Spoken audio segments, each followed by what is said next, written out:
চারটি কারণে মুরিদ হইতে হয়, এটা কিতাবের মধ্যে আসছে। আনিসুল আরওয়া কিতাব, কিতাবটির নাম হলো আনিসুল আরওয়া। লেখক হলো, কথা কি খারাপ লাগে বাবা? লেখক হলো যিনি ভারতবর্ষের রসুল, যিনি না এলে আমরা কেউ মুসলমান হইতে পারতাম না।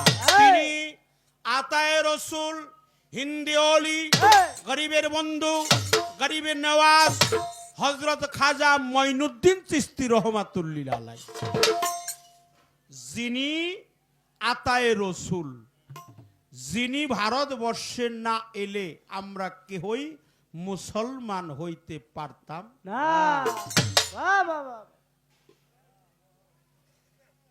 আমরা সেই কারণে মুসলমান হয়েছি। তিনি সেই কিতাবের মধ্যে লিখেছে আনিসুল আরওয়া, সেই কিতাবটির নাম। এই বই যার পড়া নাই, এই কিতাব যার পড়া নাই, সে বাউল গান গাইতে পারবে না।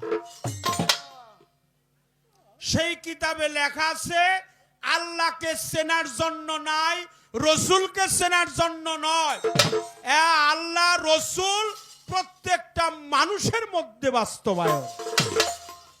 আল্লাহ আছে, রাসূলও আছে। কোথায় আছে?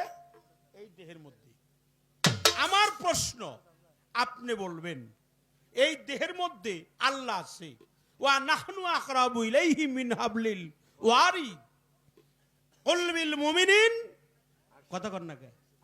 আরশে আল্লাহ, মুমিন বান্দার কলবের মধ্যে আল্লাহ, আল্লাহ বিরাজিত।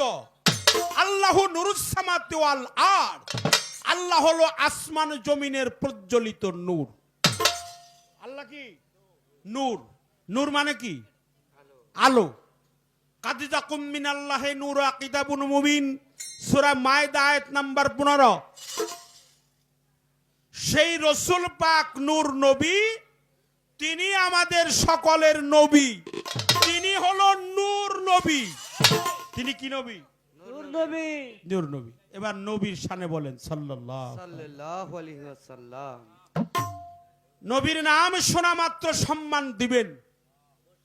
তিনি বলছে চারটি কারণে মুরিদ হইতে হয়। খাজা বাবা বলছে, আতায়ে রসুল বলছে চারটি কারণে মুরিদ হইতে হয়। তার একটা হলো এই রুহটা যেন ইনসানে কামেলের দরজায় পৌঁছায়। আমার মধ্যে রুহ আছে না? রুহে কুদসি, রুহে হায়ানি, রুহে নাবাদি, রুহে জামাদি, রুহে ইনসানি, জীবাত্মা, পরমাত্মা, ভূতাত্মা, প্রেতাত্মা, আত্মা রাম, আত্মা রামেশ্বর। পাঁচটি আত্মা সনাতন ধর্মে বলছে, ইসলাম ধর্মে বলছে। এই রুহটা যেন ইনসানে কামেলের দরজায় পৌঁছায়।